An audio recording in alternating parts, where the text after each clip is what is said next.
সানডের menu শোল মাছ আর chicken. এখন মায়ের স্টাইলের চিকেন করব, একদম গ্রামের বাড়িতে যেমন হয় সেরকম। সানডের বাজার দেখি আজকে কি বাজার এনেছে। ফার্স্টে যেটা দেখতে পাচ্ছি সেটা হচ্ছে চিকেন। চিকেনটা কি করেছে দেখি। এই চিকেনটা আমি জানি না কি করতে এনেছে, সেটা আমি পরে জিজ্ঞেস করছি। আমার যতটা সম্ভব মেয়ের জন্য কিছু বানানোর এনেছে, তো এটা আমি রেখে দিই সাইডে। এটা এসছে পার্শে মাছ, 3টে পার্শে মাছ এনেছে বড় বড়। ও এটা এনেছে চিতল মাছ, আমি ভেবেছি কাটাপোনা, যাই হোক এটা চিতল। এটা এনেছে শোল মাছ না ল্যাঠা মাছ। হায় ভগবান, এই মাছ তো আছে, তা তো আমি যে মনেই নেই। তো আমি এগুলোকে ধুয়ে প্যাকেট করে আবার রেখে দেবো, কারণ এগুলো রান্না হবে না আজকে। আর এটা হচ্ছে শোল আর ল্যাঠা দুটো মিলিয়ে এনেছে, বললো রান্না করতে। তো আমি ভাবছি এতগুলো রান্না করব কি না। আচ্ছা এই চিকেনটা এর ভেতরে থাকুক। এটা এনেছে কক, দেখি। আচ্ছা এটা রান্না হবে, তো এগুলো ধুয়ে নেবো এবার আমি সব।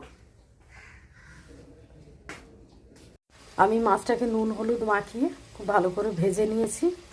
আর এটাকে আলুটাও ভাজা হয়ে গেছে, এবার মশলাটা দেবো। মশলাটা হচ্ছে আমার আদা, জিরে আর গোটা শুকনো লঙ্কা, এই 3টেকে একসাথে বেটে নিয়েছি। আর এদিকে একটা টমেটো, এই যেটা ফাটিয়ে রেখেছি, ভেতরের সব বীজগুলো বের করে দিয়েছি। এবার আলু ভাজা হয়ে গেছে, মশলাটা ঢেলে দেবো।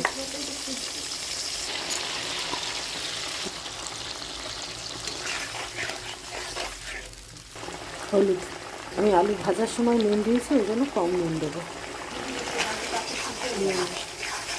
আলু ভাজার সময় মানে আলু যখন কড়াইতে দিই তখন যদি একটু নুন দিয়ে দেওয়া হয় তাহলে আলুটা তাড়াতাড়ি সেদ্ধ হয়ে যায়। এটা হচ্ছে ধনেপাতা কুচিয়ে রেখেছি, যেটা কষানোর সময় দেবো। কষানোর সময় দিলে না এটা সুন্দর, বেশি ভালো স্মেলটা বেরোয়, মানে গন্ধটা বেরোয় ধনেপাতার। তো এটা দিয়ে আমি খুব ভালো করে কষাবো। আমার কষানো হয়ে গেছে, ওগুলো জল ঢালবো, জল দিয়ে দেবো আর কি।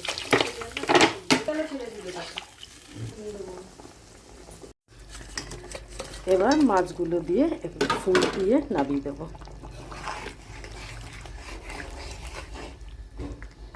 2-4 মিনিট ফোটাবো, তারপরে অফ করব। এবার দেবো গরম মশলা। গ্যাসটা অফ করে দিয়ে গরম মশলা দিয়ে এবার আমি নামিয়ে দেবো। অফ করে দিয়ে নয়, অলরেডি অফ করে আমি দিয়েছি।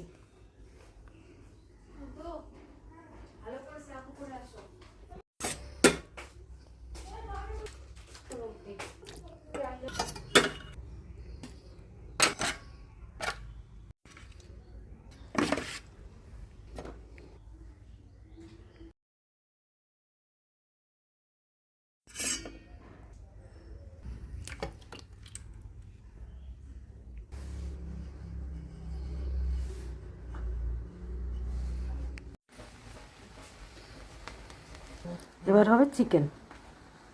তো আমি তেল গরমে পেঁয়াজটা দিয়ে দিয়েছি, আমার একটা ফোন এসে গেছিলো। একটু কুচানো পেঁয়াজ দিয়েছি অল্প করে, একটা। আর পেঁয়াজ বাটা করে নিয়েছি 2টো মিডিয়াম সাইজের।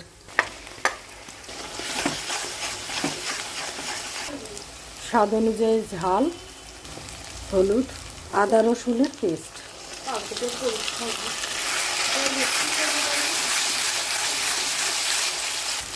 টমেটো। এবার আদা রসুনটা আমার কম হয়ে গেছে, আর একটু বাটবো আবার। এবার চিকেনটা দিয়ে দেবো।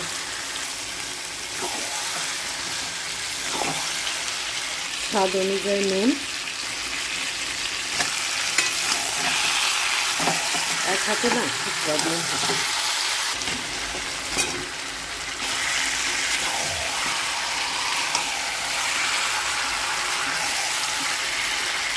আমার আদা রসুন একটু কম মনে হলো, পেস্টটা দেওয়া হয়ে গেছে, তাই একটু রসুন ককোয়া, শুকনো লঙ্কা, কারণ আমি শুকনো লঙ্কার ঝালটাই খাবো, তার কারণে একটু মায়ের স্টাইলে রান্না করছি। আর দেব গোটা জিরে, 2 চামচি গোটা জিরে। তো এটা আমার বাটা হয়ে গেছে, এটা মাংসের ভেতরে দিয়ে দেবো পুরোটাই। এটা হচ্ছে আমার মায়ের স্টাইলের রান্না, যেটা আমার মেয়ে খেতে খুব ভালোবাসে। কারণ আমার বাপের বাড়ি গ্রামে, আমার মেয়ে গেলে বলবে এইভাবে ওর দিদান যেভাবে রান্না করে সেইভাবে। তো মাঝে মাঝে আমার কাছেও বায়না করে।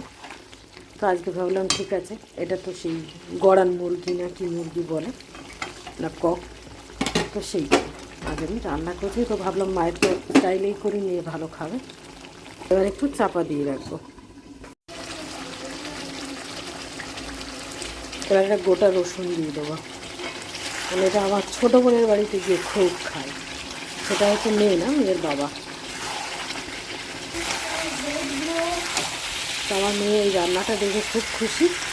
ও দিদানের রান্নার গন্ধ বেরোচ্ছে, কুটি রান্নার গন্ধ বেরোচ্ছে, সেই জন্য। এবার দেবো জল। মা যদিও গরম জল দেয়, আমি ঠান্ডা জলই দিয়ে দিলাম, মানে নর্মাল জল। এবার আবার চাপা দেবো, ফুটতে টাইম দেবো, সেদ্ধ হবে চিকেনটা।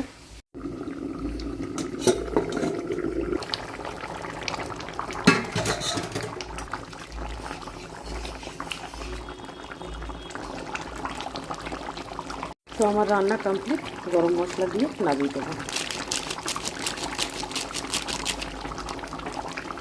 গ্যাসটা অফ করে দিলাম,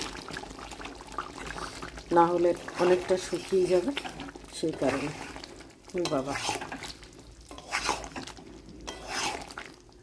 খুব বেশি ঝোল না, একদম গায়ে মাখা গায়ে মাখা খেতে দেবো।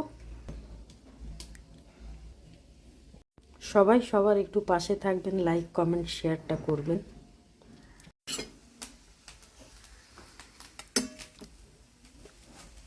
চিকেন